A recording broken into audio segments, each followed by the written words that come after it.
Hola, Vincenzo. Hola, Lali. Very excited. Oh, I like the hat. Tudo bem?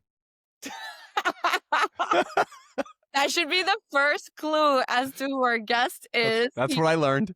He is Brazilian. Tudo beleza, gente. Um, What you so said. I'm pretty excited. I this is exciting. This is an exciting a guest that we have. I mean, all our guests have been excellent guests, but I think we're both equally. I actually no, I can't even say equally. You are next level excited I'm about this yeah, guest. I'm very, very next level excited because truly this is someone, that the word legend gets thrown out a lot, but this man is Mm-hmm. a certified legit legend. I'm so excited. Legenda. One, the only Tony Kanaan is on the podcast today. Seriously, like, listen, we appreciate everybody that's tuning into our show, sharing the show, because we're making this for ourselves very much so, but the fact that you guys tune in and you get to hear some pretty awesome guests as early on in the show as we are is pretty freaking awesome. It's pretty awesome. And yeah, we're interviewing him in a few minutes. So I hope you guys enjoy our incredible chat with Tony. Let's see how it goes. Yeah, enjoy. Welcome, Tony Kanaan, to the Business of Speed podcast. How are you today? Good, and you, Lali? I tell you, we've never actually really seen each other. We talked to each other for more than a decade, so nice to finally meet you. And Well, I Vincenzo, have to tell you glad to be here. something. I did see you once, but you won't Piacere. remember. You were in a Scooby-Doo costume. Yeah, well, yes. See, things that you don't remember, that I don't remember, and people remember, yes. So obviously everybody knows who you are, but I'm just maybe a lot of people know a lot of your accomplishments. I just want to run down them quickly so everyone knows more precisely. This is an IndyCar champion, guys. Indy 500 winner. He won 17 IndyCar races, 73 podiums. He has an incredible streak of 318 consecutive races, 390 total, which is a mind-boggling number. He's an endurance racer. He's won the Daytona 24 Hours. He's done Sebring. He won his class, P2 overall. Le Mans, he's had 2 attempts. He's an legit certified Ironman, accomplished triathlete. And now he's taken on just the small task of running Arrow McLaren IndyCar. There you go. That's you. I like, so thank you guys. That's it. I love it. I mean, all these compliments. All Yeah, done. I have to say, Lali, I'm extremely fortunate. I can't complain. It's been an awesome career, and now a second one that I found. Incredible. Let's go back to the beginning, Tony, a little bit. So you're a little boy, you're in Salvador, and what I have a feeling that at that time it was probably you're into futebol, Pele's your guy, or Senna's your guy. And so how did you pick Senna as your guy and not go Well, the football route? it's a funny story because obviously it's either soccer or racing, right? And I like both. Why I picked racing, it wasn't me, it was my dad. But there is a reason for it. Apart that he loved racing more than he loved soccer, I did not play soccer very well. So he was like, maybe we try the other one, because I had zero coordination to be a talented soccer player to the level that Brazilians are. I didn't know if it was going to be the level of Brazilians, which I don't know. I'm not to the level of Senna, my racing hero was, but I had a better chance. And that's how I actually started it. I was 7 years old, and Dad and I used to go to Rio or Sao Paulo, depending what the Formula One race was, and watch live from the grandstands. And also every Sunday watched on TV. And on Memorial Day weekend, watched the Indy 500, the F1 in the morning, the Indy 500 in the afternoon. And one day he took me to a go-kart track, and my mom all along had told him that if he had put me to race, she was going to actually divorce him. So we went to a go-kart track to watch a race, and I actually asked him for a go-kart. We left the go-kart straight to the factory, which was nearby in Sao Paulo, bought a go-kart, had to find a place to hide it, to go home. We put it in a little race shop that was near Interlagos, where I actually grew up. At this point, I had moved to Sao Paulo from Salvador, which is up north. And then from then on, the first 4 weekends in a row, Dad and I will leave, and Dad will make an excuse to my mother. make something up, and we'll go to the go-kart track. Well, by the fourth weekend, as a very jealous Brazilian lady, which we are, guys and girls, she thought, this is shady. What is this guy doing? And the default she thought was the worst was that he was actually cheating on her and taking me as an alibi. So when she found out that that wasn't the case, I start my racing career. That's funny. And then you meet your lifelong friend Elio Castroneves. Was he a rival? How early on did you guys start racing? I'm curious about. So I started racing, I was 8. When I was 13, so four, almost 5 years in, because Elio he started later than me. We were the same age, and he used to live in Ribeirão Preto, which means it was a much smaller city than São Paulo. So he was the farm boy, typically, and I was the city boy, right? So I'm all cool, used to the traffic and this, and he's all like everything is new to him. We met at the racetrack, and actually, it's funny how life is, because for people that don't know, I started racing, and then when I was 13, I actually lost my dad. My dad had cancer and was ill for a couple of years. And the weekend, I lost my dad on a Thursday night, and we had a go-kart race on Sunday. The story there was my dad made me promise him before he passed, the night before he passed, that I should always take care of my mom and my sister. And one day I was supposed to win the Indy 500 for him. Why the Indy 500? We can talk about it later on. But it was the race that I wanted to win. And he passed that night. And I went and to never stop racing. And so I went to the track. And that day, Elio's dad was the first person that came to my pit box to actually tell me, I am so sorry what happened to you. I actually didn't know who he was. And then I said, no. And then he said, my son, it's his first race here in São Paulo. And that's how we met. Obviously, we clicked right away because of that. And then we became best friends. We raced in the same category for a little bit. And then I moved up before him. But then life kept crossing paths. And I think it was more of it's one of those things, Ali, in life that I believe it was, destiny. I want to say I believe in destiny. You create your own. But life kept putting us in trials to see if our friendship was really true or not. Because to have your best friend competing for the same seat, same places, this is a very selfish sport. You guys do a podcast about racing. It's all about us. The most successful race car drivers, they're nice people, but they're extremely selfish. You have to be in racing. So we had our moments, but we've been friends for, so I'm going to be 51, so is he. So do the math there. It was since I was 13 years old. So we went head to head throughout our career, 11 championships that we went actually fighting for the title. And it's funny because he was very well known that he never actually had won a championship in his life until he did it on the sports car. So I won 11 out of 11 and he finished second, but then he had 4 Indy 500s. Yeah, that's pretty And I impressive. said, up until 2013, I didn't. So one of my best friends, and nowadays we're just old with gray hair, and we talk about, remember when we did this? And I love him. Tony, can we talk about what it's like to have to leave Brazil and try and chase that dream? Sure. Whether it's in Europe, what does that look like from a culture perspective, finances? I mean, I think the three of us, we can talk about this really well, right? I'm sure. It is a shock, but to be fair, I went to Italy first. I loved Italy. Enjoy my time there. I love the country. Have good friends. Went to the UK. But culturally, it's never like your home. Your home is your home, right? You have to adapt. It wasn't easy. The way actually I moved, like I said, I lost my dad. I made that promise to him. So I did really lost my sponsor, my dad, my manager. So I had to grind quite a bit. And when I moved to Italy, actually, I had zero money. I had zero support as far as financial support.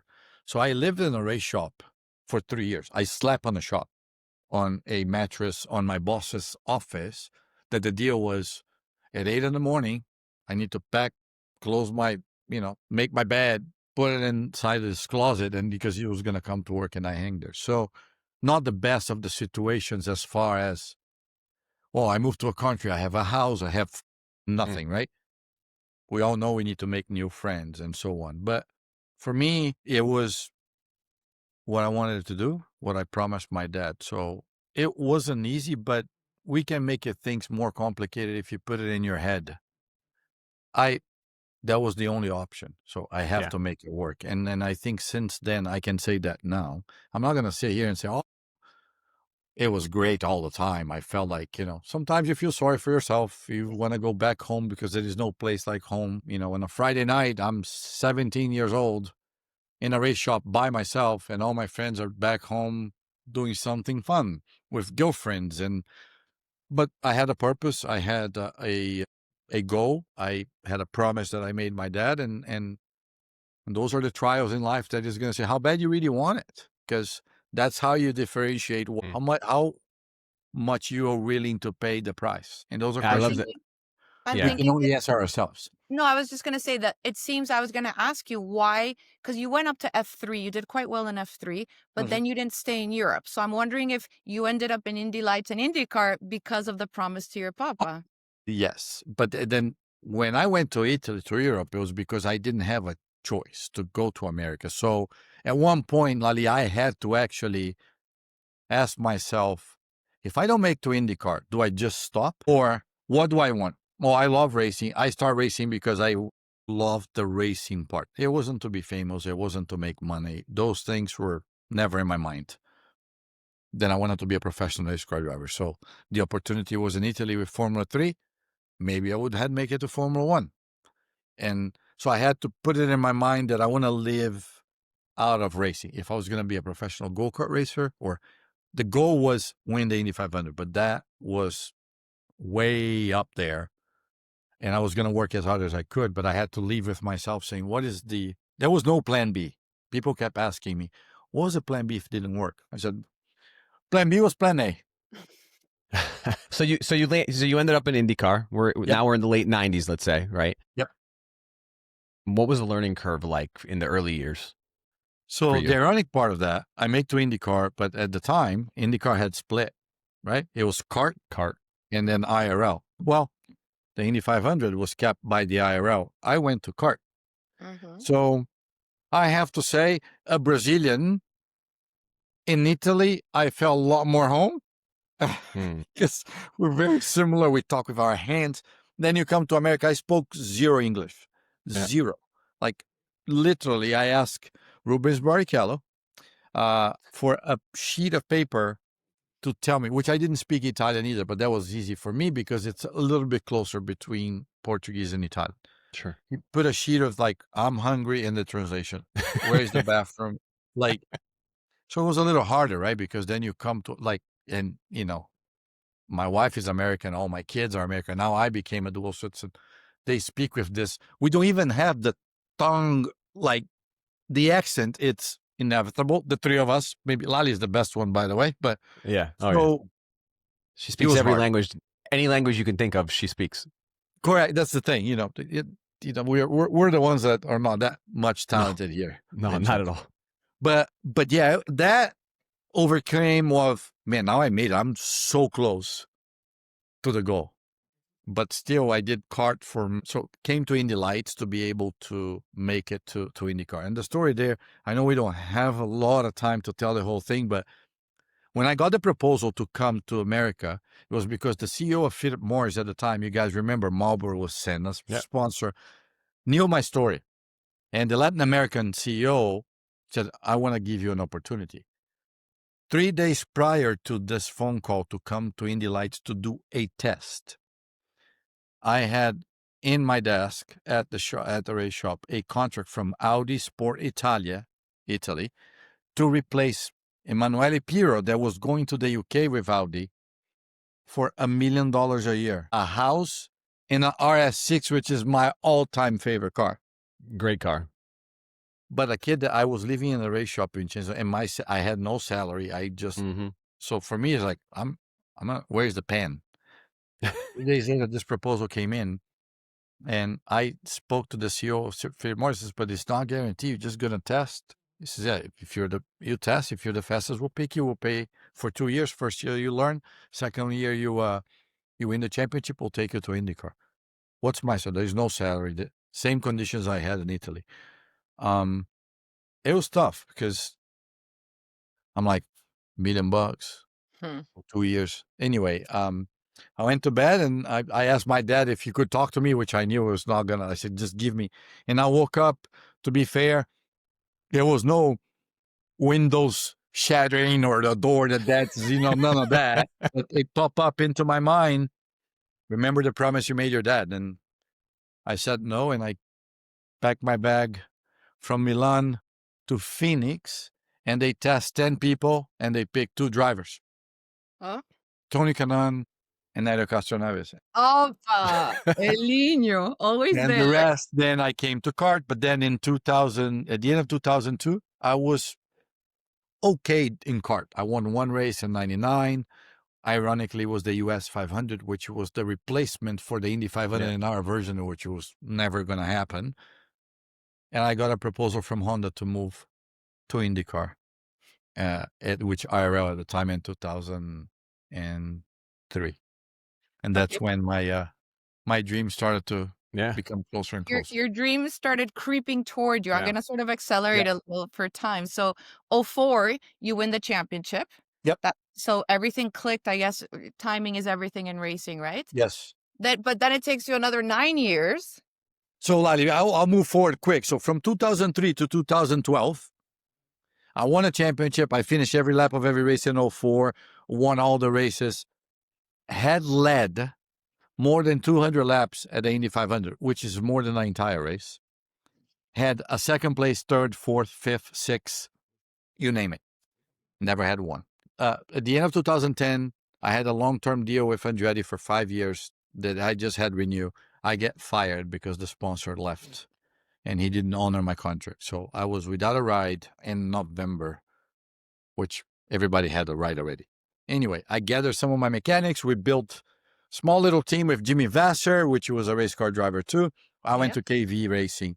And for the first 3 years, sponsors, everybody felt compelled by what happened. So I had a lot of backing as a small team. 1-car team, never had won a race. So, well, after 2 years, everybody's like, okay, Tony, you know what? Good, we'll help you out, but we're done. So in the winter of 12, I go with Jimmy, Eric Cotton, my engineer, Olivier, my other engineer, and we decided that we only had money to do the first 4 races, which the fourth was the Indy 500. So we bought a new chassis. Buying the new chassis, I couldn't continue the rest of the season. Yeah. We prepared for the Indy 500. I did the first 3 races. I could not crash my primary car because I didn't want to use the Indy car that was prepared for Indy. And the Indy 500 in 2013 was going to be my last race.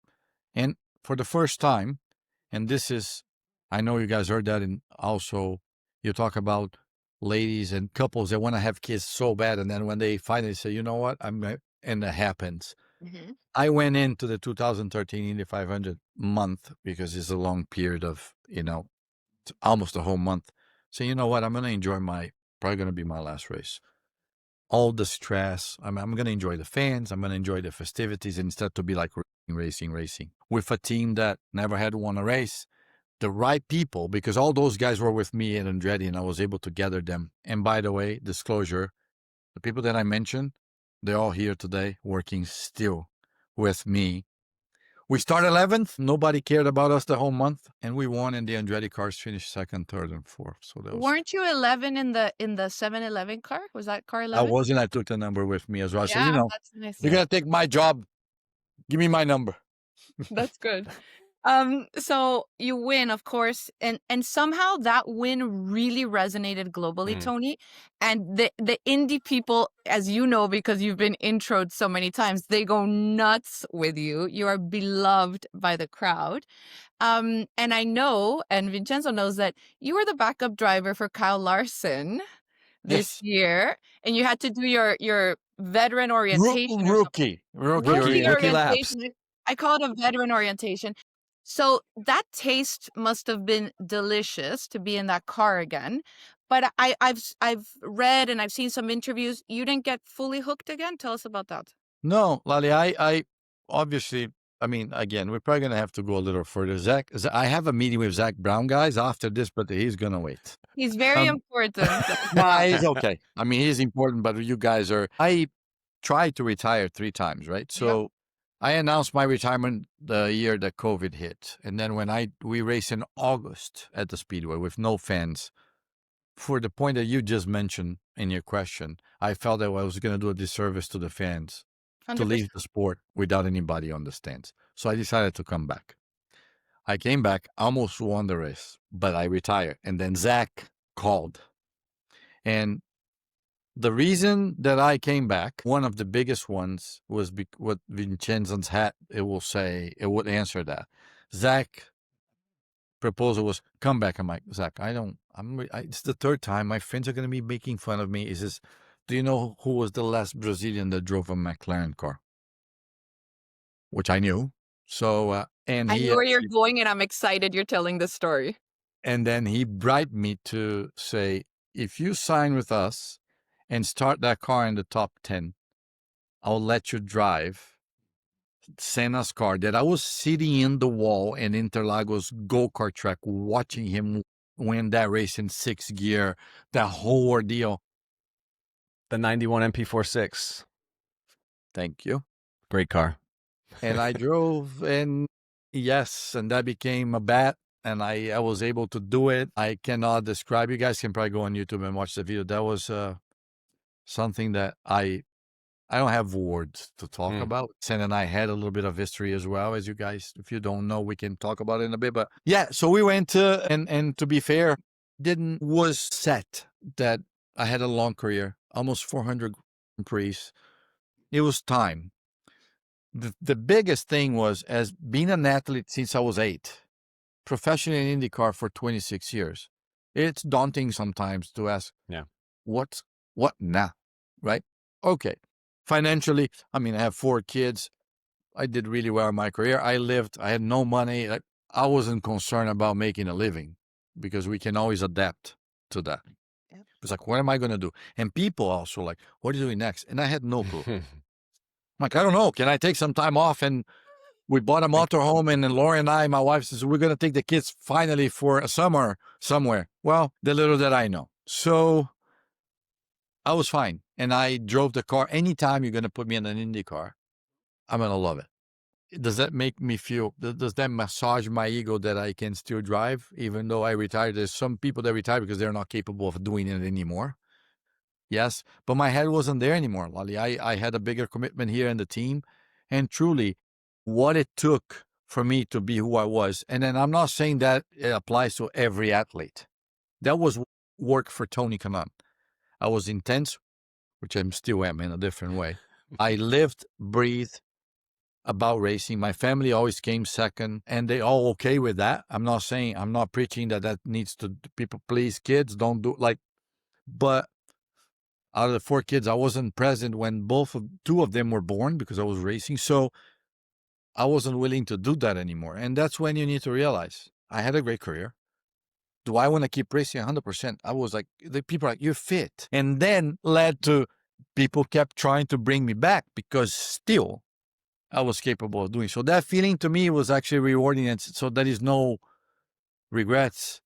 But also when I got the opportunity to say, you're going to replace Kyle if that doesn't happen, just to think what was going to take from me to be back to that stage and that right frame of mind, I didn't want to do it. And that is something that I didn't know, to be fair, if I was going to miss it or not when I decided. But my wife, to finalize, 3 months after the Indy 500 that I retired in 23, one morning we're having breakfast and she looked at me and says, you know, you're a better person. I'm like, what do you mean? We've been together for 15 years. I'm being bad.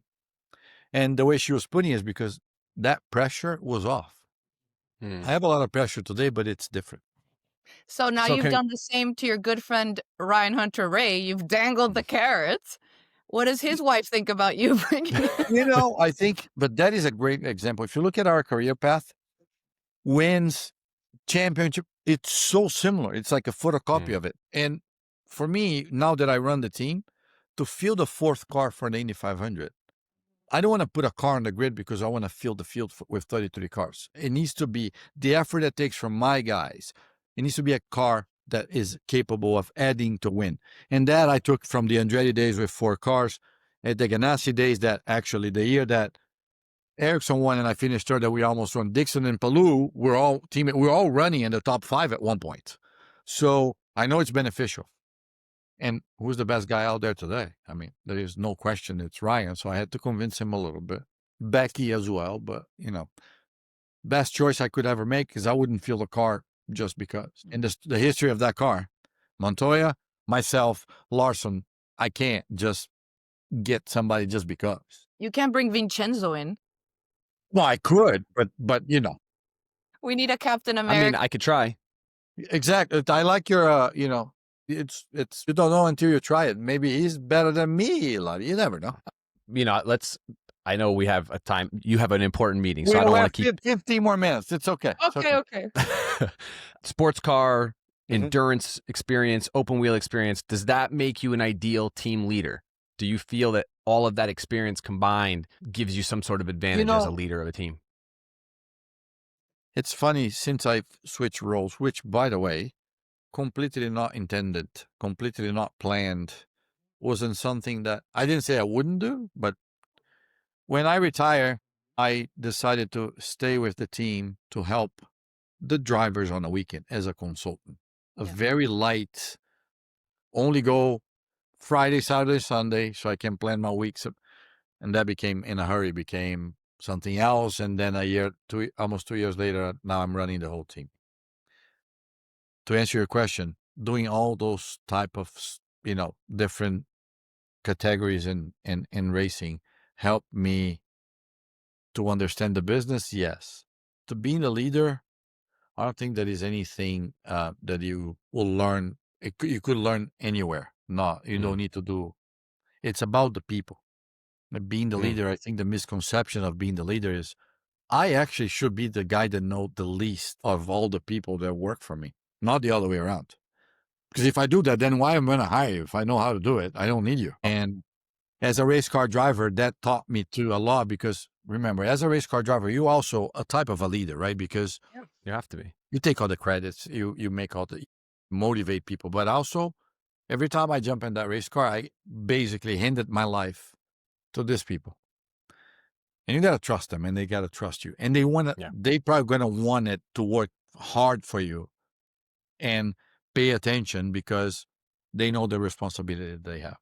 And I think I was able to, I am a people person. I enjoy talking to people. I'm happy people approach me all the time, but also people know how obsessed I am when I put something in my head, which we just talk about my entire career here. And that's the people that I surround myself with. It did help. Yeah. But I'm not going to say because of that, I am the leader that I am today, because I don't think it's fair.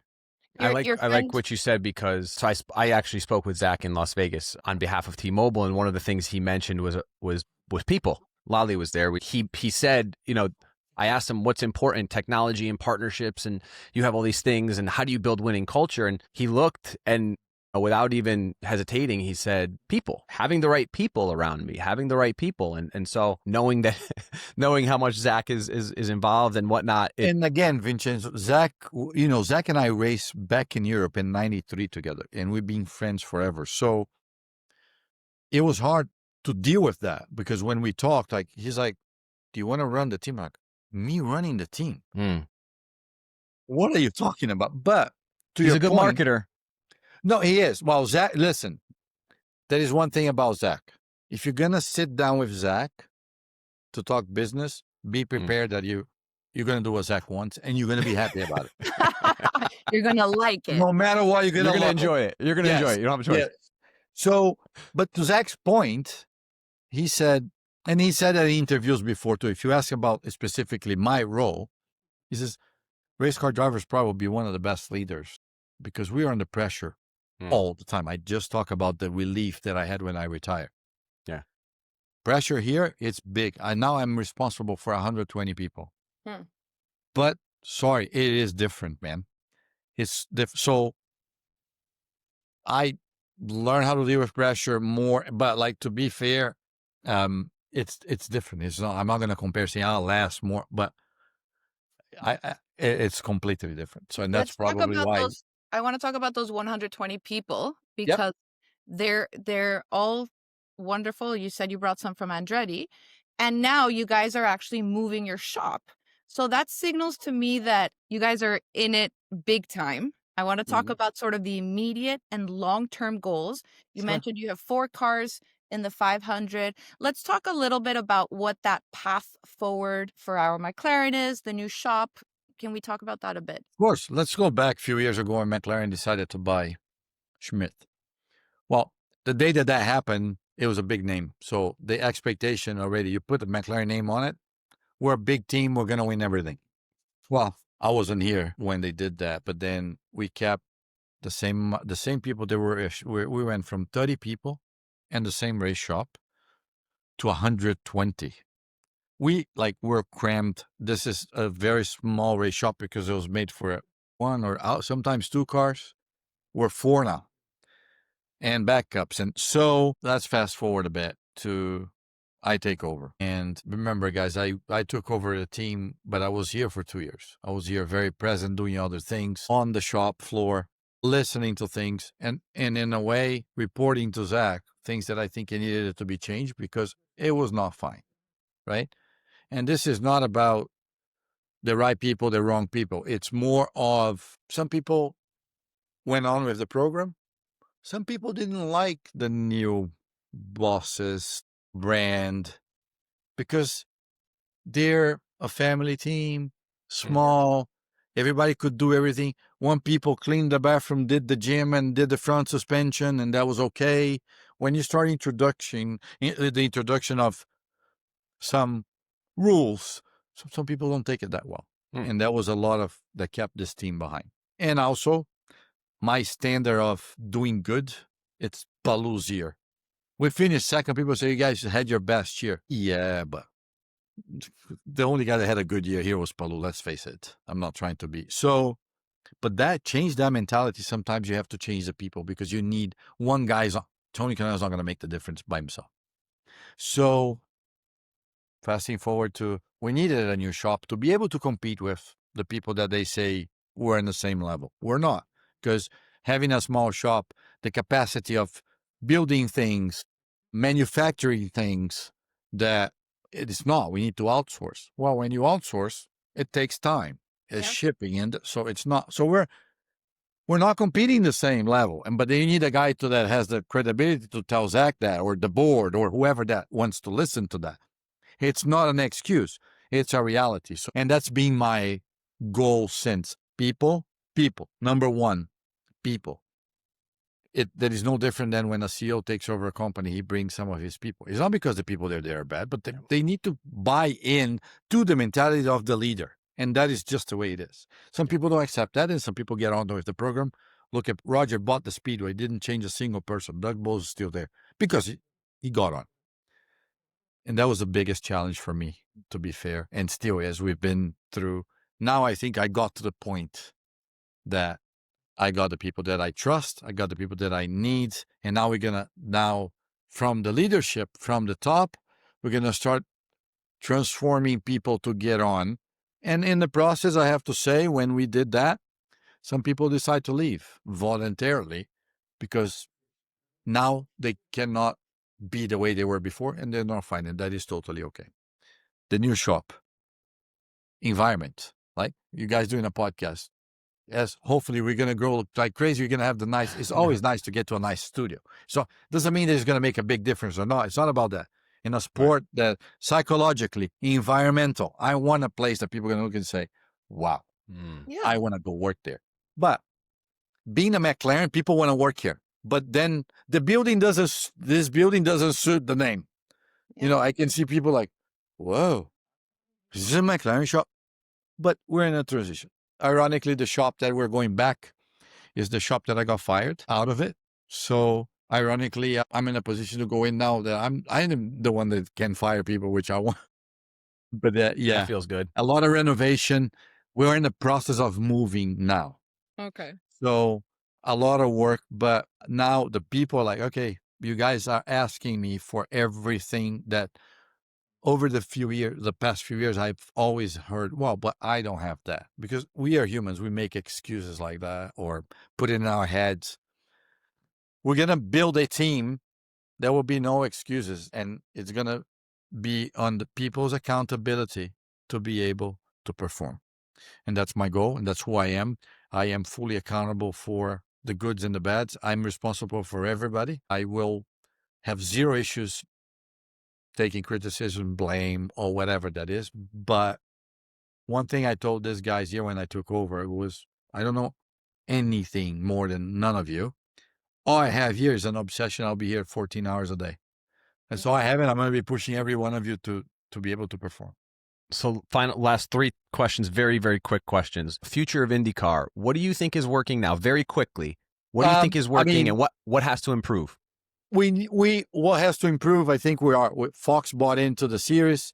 I think we need to get known, Vincenzo. The series is great. The cars are great. I know we need new cars. All those debates, it will not matter if people don't know who we are, right?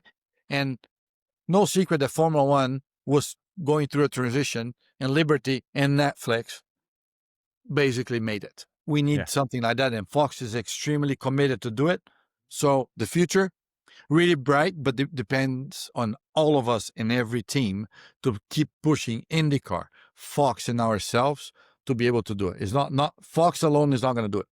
It's a shame they didn't renew the 100 Days to Indy because it was so well done. Such a good show. It was, but also on the flip side was that the views, you know how shows work. If you guys don't listen to you guys, at some point somebody's going to go. So maybe taking a step back to regroup and say, where do we really need to go to be able to do it, I think is not a bad thing. Yeah, it felt a little more reactionary towards like other pieces of content, like Formula One's Drive to Survive, instead of really thought out. And you copy and you're already behind. I tell this people all day here.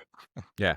And the problem is also that people just need to sit down and watch a race. If I had the choice, Tony, and I'm saying this honestly, if they said for me, for the rest of your life, you can only watch one form of racing out of everything, I'd choose IndyCar because the racing is so good and unpredictable. But see, I haven't met a single person, and I'm not saying we're better or worse, that watch an IndyCar race for the first or second time. This accessibility of the fans, they love it. So we need to get famous.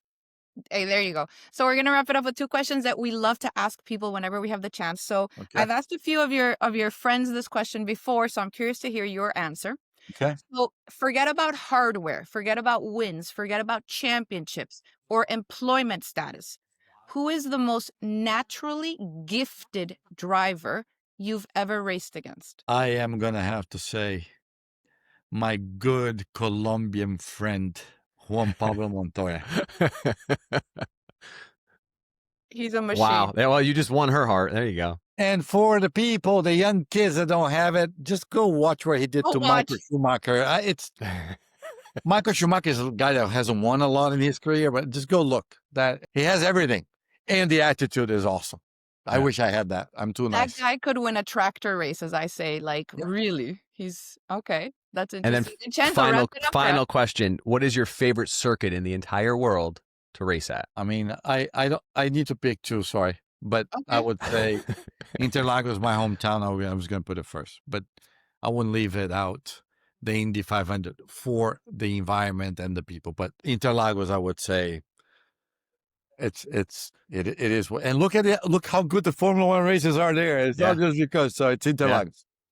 Amazing. Lovely. Tony Kanaan, it's been an absolute pleasure. The only thing I want you to promise is that you'll be back because there's so much more to cover with you. There's so much. Hey, Lali, you have Will's email? Just send us an email. We'll be back for sure to, if you guys, hopefully the listeners will enjoy it and we'll come back and. Yeah. Oh, they can't. How can they not enjoy listening to Tony? No, Tony. Muito obrigada, Tony. Prazer. Obrigado, Thank you, guys. Thank you, Tony. Ciao, ciao.